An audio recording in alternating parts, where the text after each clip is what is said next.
Welcome back, I'm Tedward, and today, thanks to Bond Group in Waltham, Massachusetts, we're driving a 1961 Jaguar XK150. This is a 3.8 liter inline six because it's the later production years of the car. When the XK150 first arrived, it was fitted with a 3.4 liter inline six like we saw in our Mark II, but this has a 3.8, similar to what we saw in the last Series 1 XKE that I drove, or E-Type. In America, they called it an XKE, but this is the fixed head coupe, and it is absolutely stunning. Quintessentially Jaguar. And in the late 50s, or actually in the early 50s too, Jag was winning Le Mans. So they were doing really cool things in the racing world. This has knockoff wheels. We've got 4-wheel disc brakes. It's pretty advanced and pretty impressive, but it's still uncomfortable to drive in some respects because for whatever reason they put these big honking steering wheels in there that barely fit between your legs. We'll get there, but it makes a lot of sense. There's no power steering here. This is pretty darn raw. So let's take a little look around first. This bonnet is enormous to house this big, long engine. I love that it has these mirrors. It's just a little inconvenient because when they're not pointing in the right direction, it is very difficult to change on the fly. You definitely need a friend to help you out. Up front, this looks like a car for the baddies. It just looks sinister and mean and angry, but you've got the big Jag on the hood, and down here the Jaguar with the old school logo XK150. Gluing us to the road is a 205 section tire all around on a 16-inch wire wheel with knockoffs. We love to see this. We've got disc brakes here, ooh baby, and disc brakes here. Not inboard discs on this bad boy. Look how gorgeous this rear end is. The chrome bumpers, man, this is the jam.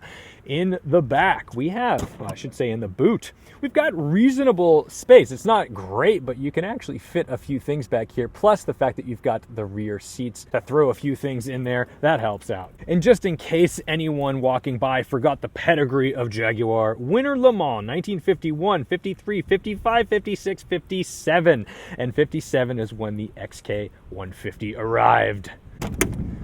Up front, we've got these beautiful leather door cards. The door pulls are fantastic. Roll down windows that work like a charm. Double pane?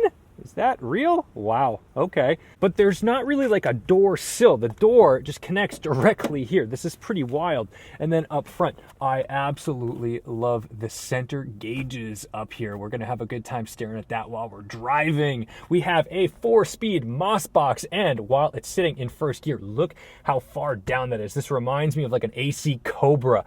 I absolutely love the positioning of this shifter. An ashtray with the Jag logo on it, and even our seatbelts have the Jag logo on it, so you'll never forget what you're driving. In the back, a little bit of room for our stuff, but nothing crazy, but beautiful leather, and I suppose you might call that a dome light. To pop the hood, we've got to come over to the right side, which in the UK would be the driver's side, and then we just have to dig our fingers under here to hit this latch, and up comes our fairly heavy and flexible bonnet. Now, this hood prop up over here, and there you have it, a large, magnificent inline six from the Brits. That's what we like to see. Now, I don't know the history of this particular car, but I gotta say, this looks like a fairly new cooling system. I appreciate seeing a big old radiator in a Jag. So, let's go start it up, take it for a drive, and make some fun noises in one of the greatest, most beautiful cars ever built. To start the Jag, we've got our key. We'll knock it into neutral.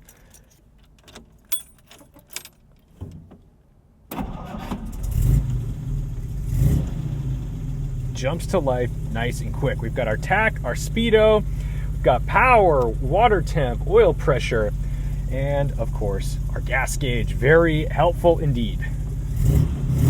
This thing sounds so raucous. Listen to this from behind.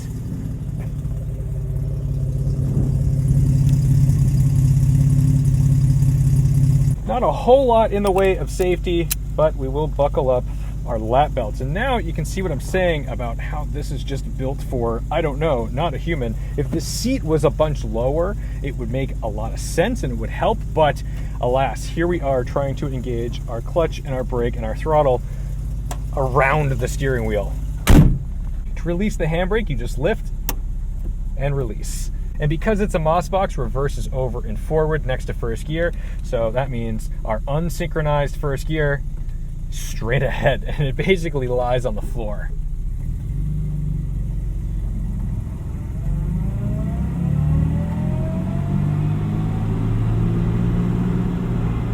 You can hear all that gear whine because in the Mossbox first gear, it's straight cut. So it's got that sort of Honda reverse sound, if you will, for the younger viewers.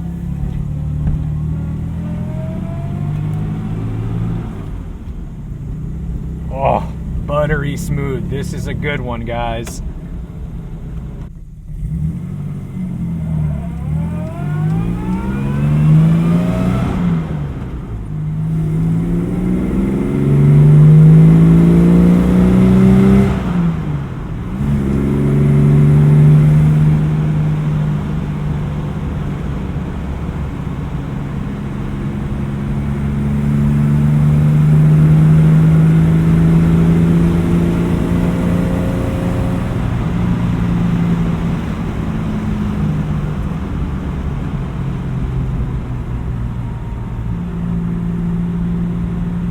Certainly an engaging driving experience, but it's not quite a fearful driving experience. Like, you do feel like you can get into it a bit.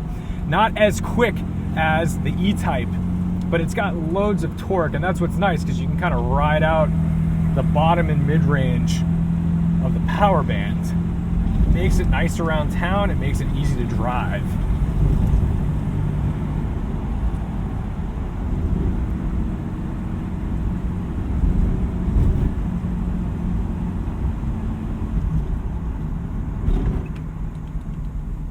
Now, because it's an unsynchronized first gear, a lot of times when I'm stopped to get it into first, I just nudge it to second a little bit and then knock it into first. That typically helps me from finding any ugly spots on the gearing.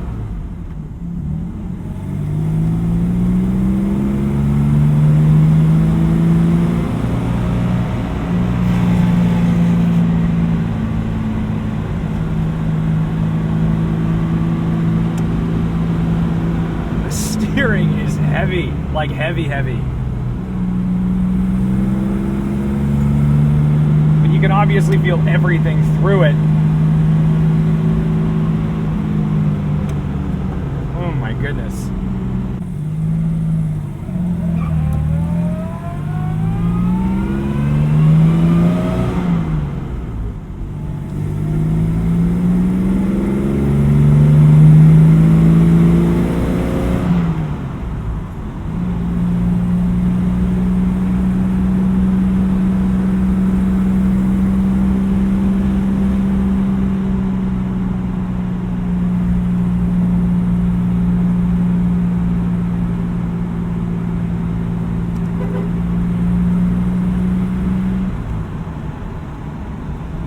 Everybody loves the Jag. You can't drive this without getting some stairs, some points. Man, I do wish people would drive in their own lane though and maybe get off their phones. That would be lovely because this is essentially a javelin pointed directly at my chest, and if anything happens, this steering rack, this steering column is gonna go and impale me 100% fatally. There's no way around that. So if you're watching this video, things must have gone well. Anyway, cruising at fourth gear, 2000 RPM. It is inconvenient to essentially have to open your legs wide open and man spread the whole way down the road. But to an extent, you get used to it. It's a windy ride, but it's a nice ride. The suspension is supple enough, it feels controlled. Man, look at the leaves rushing across the way. This is wild.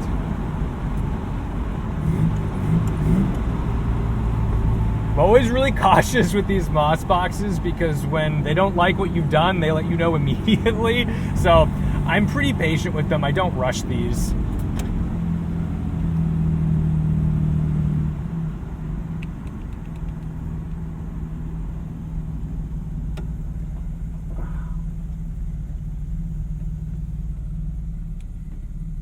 but you gotta come to a complete stop.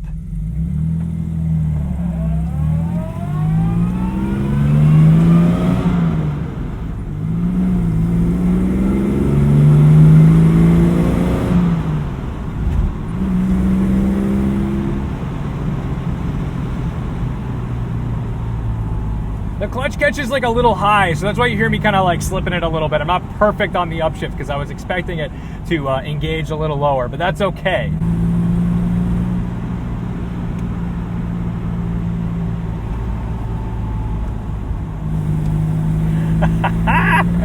It doesn't take much to have fun. It takes a bit of muscle though. If this was an all-day drive, you'd feel it, man. You would absolutely feel this.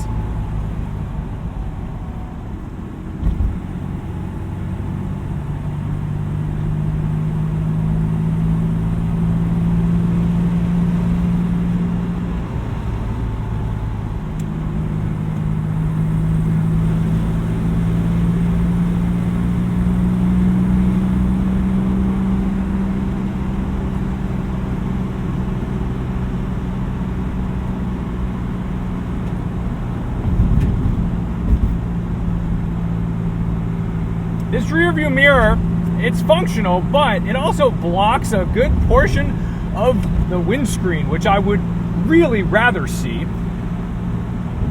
So that's a little bit inconvenient in certain situations, especially when you're going to take a turn somewhere.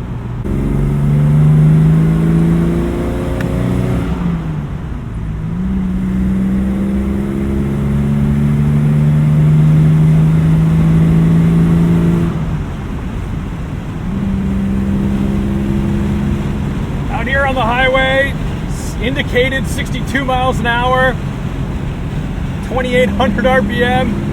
She's cruising. It's loud. It's a lot of wind noise. Let's jump out over here. No need to stay on highways with this thing.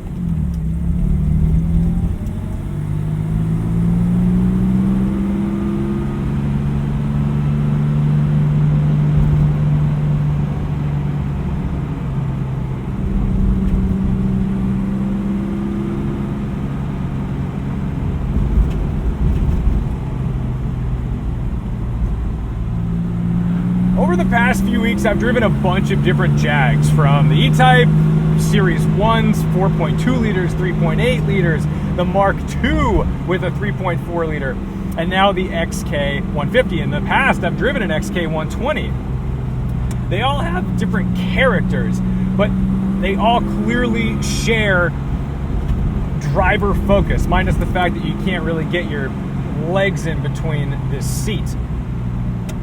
Now, the gearboxes are pretty much the big separator in what would cause me to buy one over the other. I prefer not the Moss box. This is a good Moss box, actually. This one's in good shape, so it's pretty easy to drive, but I do find it a lot more relaxing when you're not so concerned about the clunky first gear or that 1-2 shift. You gotta go nice and slow over this. Yeah, that's the stuff.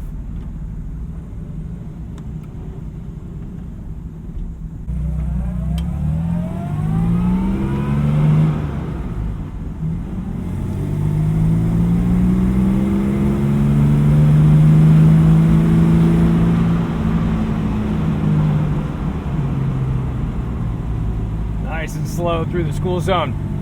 But here's the thing. These are all usable cars. They're cars that you could take out to a car show. They're not just going to need to be garage queens to sit there and look pretty. And that's what I love about them, is because they do look pretty and they do look historical and they do look badass, but they also drive. Whether or not this is the driving experience for you, that's your jam. That, you know, you got to find out. Am I a Porsche guy? Am I a Jag guy? A Maserati guy? Whatever is your fancy. But I will say, don't overlook these, because these are a good time. And while they look a little ornamental, they are raucous and they want to be driven. And if you don't drive them, they tend to fall apart. So if you've got one, get it out there and start driving, because if you've got one that you don't drive, you already know that what I said is true. So, whoops, battery died. Sorry about that.